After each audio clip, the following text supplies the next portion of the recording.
What would happen if you built a refuge for a persecuted people in a place where another people already lived? In the next few minutes, you'll learn why this moral quandary is at the root of the struggle between Israelis and Palestinians, and what you can do to help achieve a just peace for everyone in the region. First, there are a couple of things it's helpful to understand. One, many Jews fled harsh persecution in anti-Semitic Europe, especially the Nazi Holocaust.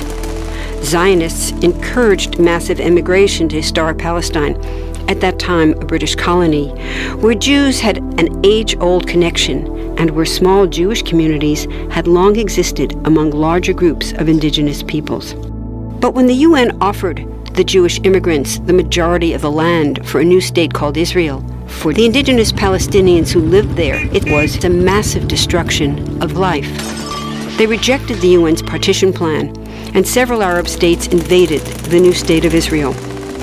Israeli forces essentially erased over 400 Palestinian villages and towns. By the end of the fighting, Israel controlled 78% of historic Palestine.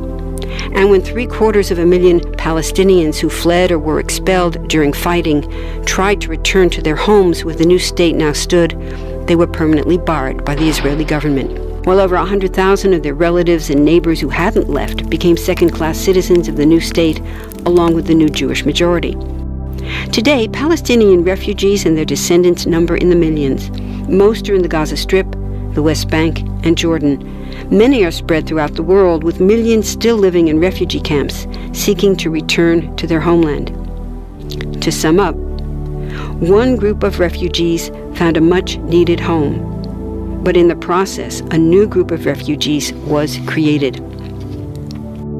Here's the second thing to understand. Israel was founded as a Jewish state. But now ask yourself, what exactly does that mean? People had lots of ideas about what a Jewish state should look like. Some called for equality for all citizens.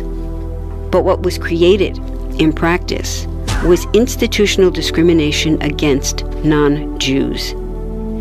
In other words, Israel ended up being built on a blueprint of exclusion. The Israeli government wants maximum land and resources for Jews, but not the Palestinians living there. That's why, inside Israel, Jews get special privileges, including rights to land and housing, that are denied to the Palestinian citizens, who make up 20% of Israel's population. That's also part of why Israel has never defined its borders. In fact, they still hold on to land, the West Bank and Gaza, that they conquered in the war in 1967. Since then, Israel has built Jewish settlements throughout the occupied West Bank, building Jewish-only cities and supplying them with infrastructure like roads and army camps, schools, and even a college. Military occupations are meant to be temporary, but after 40-plus years, this one looks permanent and entirely unjust. In the West Bank, Israeli Jewish settlers and Palestinians live on the same land, but must live under two completely separate and unequal systems of Israeli law. The Jewish settlers dominate the natural resources, including water and agricultural land, and they're backed by the Israeli army. To maintain the occupation, Israel has demolished thousands of Palestinian homes and orchards, confiscated Palestinian land, bombed a captive civilian population in Gaza, and punished resistance with raids, arrests, and assassinations, all to gain maximum land while making life so difficult for Palestinians that they will either leave or be too afraid to resist. Palestinians have fought back. For decades, they tried to achieve national liberation through armed struggle. Some groups still do, but the majority now support popular protest instead. The deeply harmful pattern of control, repression, and violence profoundly harms Palestinians living under occupation and Israelis living as occupiers. This must be broken to reach a peaceful and secure future for both peoples. Now that you understand the problem, what about the solution? What about peace talks? So far, over 2 decades of U.S.-backed peace talks have actually made things worse by helping Israel continue the occupation. It's been years of talking while Israel massively expanded the Jewish settlements and literally redrew the map. Peace talks are good if they're real, but not when they're theater to cover a land grab. So now what? The current world superpower, the United States, has been a terrible friend, enabling Israel's destructive and self-destructive expansion onto Palestinian land by funding the Israeli military, the biggest recipient of U.S. foreign aid in the world. But there's another superpower that can make the difference: you.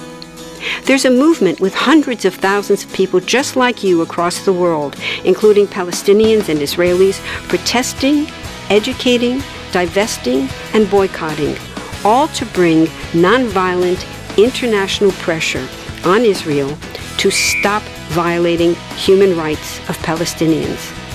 Throughout history, where governments have failed to push for justice, people just like you, like us, have taken the lead and won. Now it's the Palestinians' turn for freedom and justice. We can pressure Israel to end the occupation and the discrimination. We want all people, Jews and Palestinians, to have equality, human rights, and democracy. We can change history. Join us.